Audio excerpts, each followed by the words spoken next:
नमस्कार, जय हिंद दोस्तों। मैं आपका दोस्त शुभम गिरी आप सभी लोगों का हार्दिक स्वागत करता हूं अपने YouTube channel study with Shubham Giri में। दोस्तों, आशा ही नहीं मुझे पूर्ण विश्वास है आप सभी लोग स्वस्थ होंगे, मस्त होंगे और अपनी डॉक्यूमेंट वेरिफिकेशन की तैयारी जो है बहुत ही बेहतरीन ढंग से कर रहे होंगे।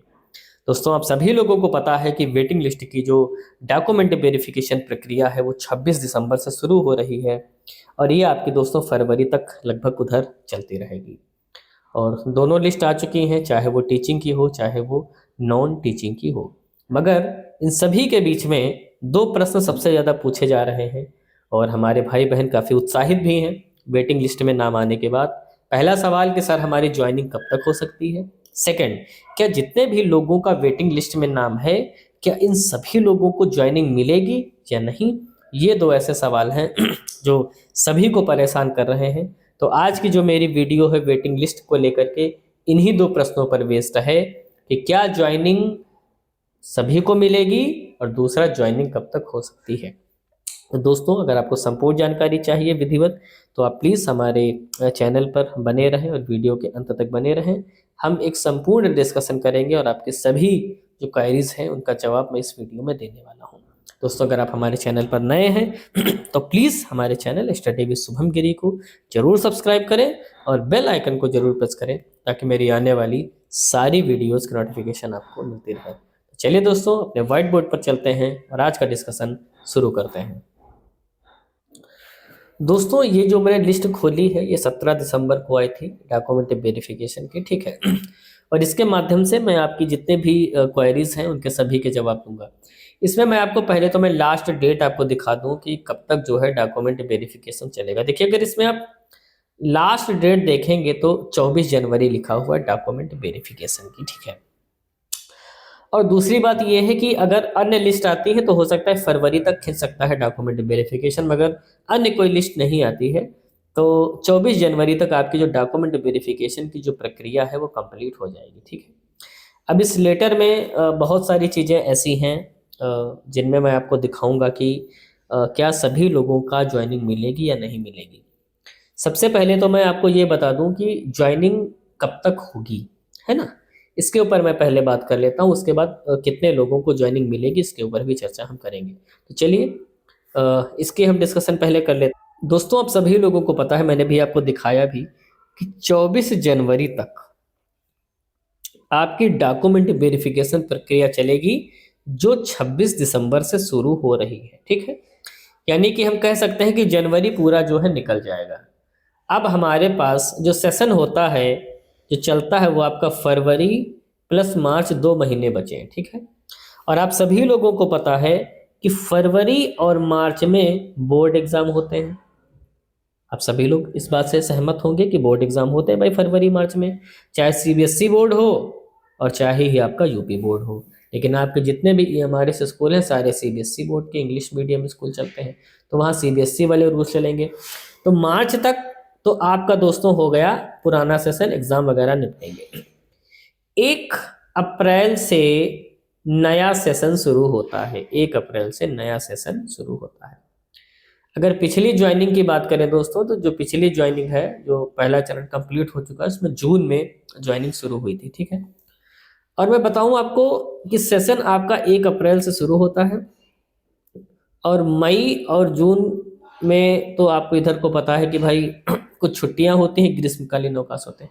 तो अगर बहुत तो पुराना जो सेशन है फरवरी और मार्च का, इसमें तो ज्वाइनिंग कदापि नहीं होगी क्योंकि इसमें बोर्ड एग्जाम चलेंगे और यहाँ पर कोई उसमें हस्तक्षेप भी नहीं करेंगे क्योंकि जिस सब्जेक्ट के टीचर नहीं हैं उनका जो एग्रीमेंट होता है वो भी 31 मार्च तक होता है। जो कॉन्टैक्ट बेसिस पे टीचर रखे जाते हैं वो रखे भी गए हैं जिन सब्जेक्ट की कमी है। तो 31 मार्च तक प्रशासन किसी भी प्रकार का जो कोई हस्तक्षेप है वो नहीं करेगा, मैं आपको बता दूं, ठीक है। क्योंकि एग्जाम है तो नया बैच जाएगा, हो सकता है कुछ परिवर्तन करना पड़े, चेंजेज आए, है ना। तो इन चीज़ों से बचना चाहेगा आयोग और वो चाहेगा डिपार्टमेंट की हम पूरा फोकस जो है बोर्ड एग्जाम पर रखें और बोर्ड की तैयारियों पर रखें। आपकी अगर बहुत जल्दी ज्वाइनिंग होगी तो मैं बता दूं अप्रैल में, अगर बहुत जल्दी होगी तो अप्रैल में होगी, इससे पहले नहीं होगी। पहली बात तो दोस्तों आप समझ लीजिए। और अगर अप्रैल में आपकी ज्वाइनिंग नहीं होती है तो जिस तरीके से जून में ज्वाइनिंग होना स्टार्ट हुई थी जून और जुलाई में, तब आपका खींचेगा। अगर अप्रैल में नहीं हुआ तो आपकी ज्वाइनिंग जून से लेकर के जुलाई तक हो सकती है। इसकी प्रबल संभावना है क्योंकि जून जुलाई में ही आपका पहला वाले बैच की भी ज्वाइनिंग कराई गई थी, तो उसी के आसपास जो है आपका मैटर जा सकता है। मेरे ख्याल से पहला जवाब आपको मिल गया होगा कि जल्दी से जल्दी अगर आयोग करेगा तो अप्रैल, या ज़्यादा से ज़्यादा खींचेगा तो जुलाई तक आपकी जो ज्वाइनिंग है दोस्तों वो हर हाल में हो जाएगी। अब बाकी देखते हैं आगे की क्या गतिविधि होती है, उसी के आधार पर आगे का निर्णय लिए जाएंगे। अब सवाल ये बनता है, क्या सभी को ज्वाइनिंग मिलेगी? तो चलिए इसका जो जवाब हम ढूंढते हैं आयोग के लेटर में ही ढूंढते हैं। तो चलिए हम आपको उस लेटर पर पहले ले चलते हैं। ये देखिए दोस्तों, हम ऑफिशियल लेटर पर भी आ चुके हैं। इसमें ये जो इंस्ट्रक्शन है ये सेम है, चाहे टीचिंग वाला हो चाहे नॉन टीचिंग वाला। इसमें जो आपका हाईलाइट है ब्लैक से, जरा इस पर थोड़ा सा ध्यान दीजिएगा कि it is a approved to prepare a panel of candidate for consideration to post under wait list as per the category of not joined या absent candidate subject to maximum 10% as per the notification। 10% रखेंगे भाई waiting में, इतना उन्होंने वादा किया था, वादा पूरा भी किया। डेटेड 28 जून 2023 यानी जो दोनों नोटिफिकेशन आए थे। These candidates are called in the ratio of 1:1.5 only for the document verification। यानी कि जिन लोगों को बुलाया है, मेरे ख्याल से आप ये बात समझ गए होंगे, यहाँ पर इन्होंने 1 के अनुपात में 1.5 रेशियो में बुलाया है, क्योंकि पिछली बार क्या हुआ, इसीलिए सीटें खाली रह गई। अगर पहले ही 1.5 गुना डॉक्यूमेंट वेरिफिकेशन में इन्होंने बुलाया होता तो ये जो सीटें जो वेटिंग में आप लोग बैठे हो ना, पहले ही लिस्ट में आप चले गए होते। अगर 1.5 गुना पहले से बुलाए होते तो आपको वेटिंग का इंतजार ही नहीं करना पड़ता, क्योंकि जो लोग 0.25 से कम हैं, 0.5 से कम है, इन्हीं लोगों को तो वेटिंग में जगह दी गई है। तो आपको इतना लंबा इंतज़ार भी नहीं करना पड़ता और आपको पहले ही उस लिस्ट में आपका नाम आ जाता। कोई बात नहीं, जो लेट होना होता है वो तो हो ही जाता है। तो अब मुद्दा ये बनता है कि अगर यानी 2 सीटें हैं तो इसके एवज में 3 विद्यार्थी हैं। अगर 10 सीटें हैं तो इसके एवज में 15 विद्यार्थी हैं, है ना। अब मुद्दा ये बनता है कि अब जैसे कि 1 रेशियो में 1.5 को बुलाया है, तो सभी लोग, जितने लोगों का नाम आया है सभी लोग तो भाई डीबी कराने जाएंगे नहीं।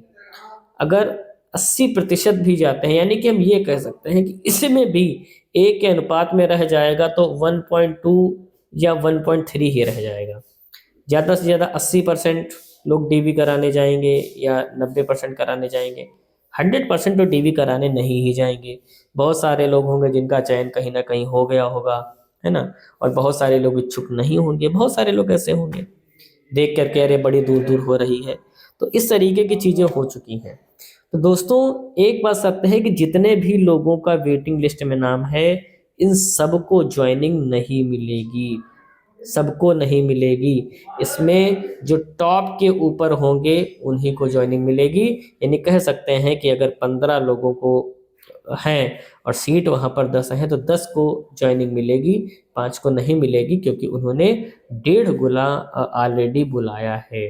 ठीक है, तो कोशिश इस बात की रहेगी।